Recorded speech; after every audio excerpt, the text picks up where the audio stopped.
Masa bercocok tanam lahir melalui proses yang panjang dan tidak mungkin dipisahkan dari usaha manusia prasejarah dalam memenuhi kebutuhan hidup pada masa-masa sebelumnya.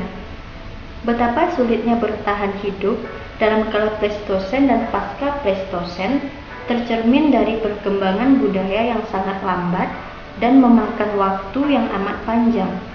Keadaan seperti ini berlaku pula di tempat lain di Afrika, Eropa, dan Asia. Lingkungan alam dengan perubahan iklim yang berkali-kali berlangsung sangat memengaruhi kehidupan manusia dan makhluk hidup lainnya. Setelah cara hidup berburu dan mengumpul makanan dilampaui, manusia menginjak suatu masa kehidupan yang disebut masa bercocok tanam. Cara untuk memanfaatkan hutan belukar dengan menebang dan membakar pohon-pohon dan mulai dikembangkan sehingga terciptalah ladang-ladang yang memberikan hasil-hasil pertanian, meski sifatnya masih sederhana. Untuk memenuhi kebutuhan protein hewani, kegiatan berburu dan mengumpulkan makanan serta menangkap ikan terus dilakukan. Selain mata pencaharian bercocok tanam yang menghasilkan kebutuhan-kebutuhan pokok. Pada masa ini, mulai ada tanda-tanda cara hidup menetap di suatu perkampungan yang terdiri atas tempat tinggal sederhana yang didiami secara berkelompok oleh beberapa keluarga. Populasi mulai meningkat dan kegiatan-kegiatan dalam kehidupan perkampungan yang terutama ditujukan untuk mencukupi kehidupan bersama mulai diatur dan dibagi antar masyarakat. Selain segi teknologi dalam menghasilkan berbeda-beda untuk keperluan sehari-hari seperti pakaian, gerabah, dan alat-alat kerja mulai ditingkatkan. Unsur kepercayaan dalam kehidupan perkampungan ini mulai memainkan peran yang penting. Mengenai manusianya, kita tidak tahu benar ciri-ciri manusia yang berdiam di Indonesia pada masa bercocok tanam, karena tidak ada temuan rangka yang cukup utuh dari masa ini di Indonesia. Oleh sebab itu, kekosongan dalam pengetahuan tentang manusia periode ini kita coba isi dengan memperhatikan sisa-sisa manusia dari masa tersebut dari negeri-negeri tetangga seperti Thailand, Vietnam, dan Malaysia. Dari ketiga negara ini sudah banyak memperlihatkan ciri-ciri mongoloid. Ciri-ciri tersebut antara lain bentuk kepala yang bundar atau brakikefal, muka lebar, dan gigi seri yang menembilang. Temuan-temuan rangka di Indochina juga menunjukkan ciri-ciri mongoloid yang lebih dominan. Meskipun ciri-ciri Austromelanesid masih terdapat sedikit. Berdasarkan hasil temuan tersebut, dapat diperkirakan bahwa penduduk masa bercocok tanam di Indonesia bagian barat demikian pula keadaannya.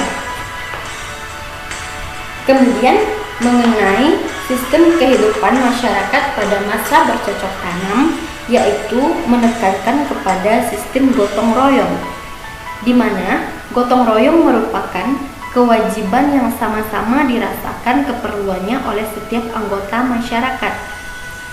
Dalam hal ini juga adanya pembagian kerja yang jelas antar kaum perempuan dan kaum laki-laki. Menebang pohon, membakar semak belukar itu merupakan bagian dari tugas laki-laki. Sedangkan tugas dari perempuan yaitu secara bergotong royong menabur benih dan kemudian setelah panen memetik hasilnya.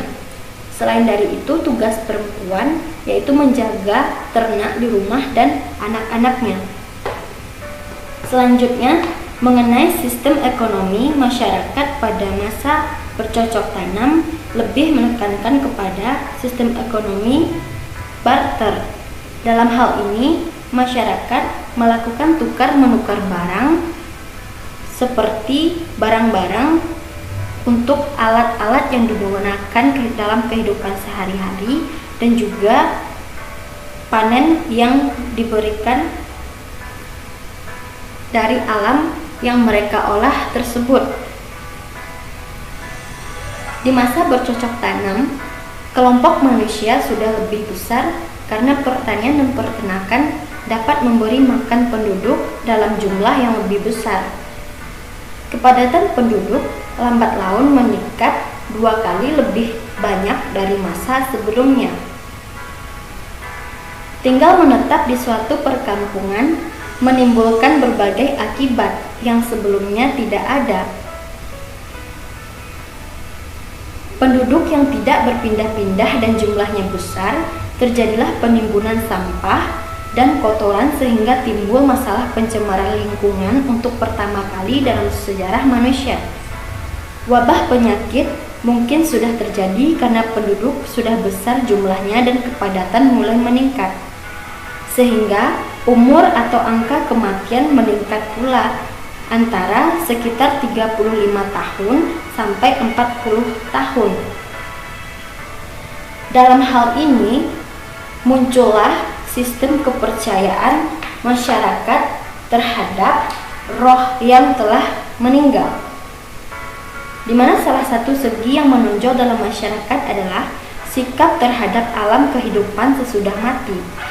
Kepercayaan bahwa roh seseorang tidak lenyap pada saat orang meninggal sangat memengaruhi kehidupan manusia. Roh dianggap mempunyai kehidupan di alamnya tersendiri sesudah orang meninggal. Kepercayaan ini dapat dibuktikan dari peninggalan-peninggalan budaya yang ditinggalkan oleh masyarakat pada masa bercocok tanam tersebut.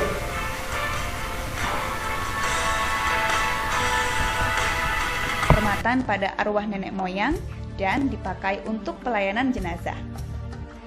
Untuk penghormatan roh nenek moyang, masyarakat yang hidup pada tradisi batu besar kerap memakai menhir, yaitu bangunan berupa batu tunggal. Menhir atau tugu batu tunggal ada yang berkelompok, ada pula yang dibuat bersama bangunan lain seperti punden berundak-undak. Punden berundak-undak adalah bangunan dari batu yang tersusun secara bertingkat-tingkat. Fungsinya sebagai tempat pemujaan terhadap roh nenek moyang yang telah meninggal. Dolmen merupakan peti mayat berbentuk meja dari batu yang bagian atasnya dapat digunakan sebagai tempat meletakkan saji-sajian untuk pemujaan. Ada kalanya di bawah dolmen dipakai untuk meletakkan mayat, agar mayat tersebut tidak dimakan oleh binatang buas. Maka kaki mejanya diperbanyak sampai mayat tertutup rapat oleh batu.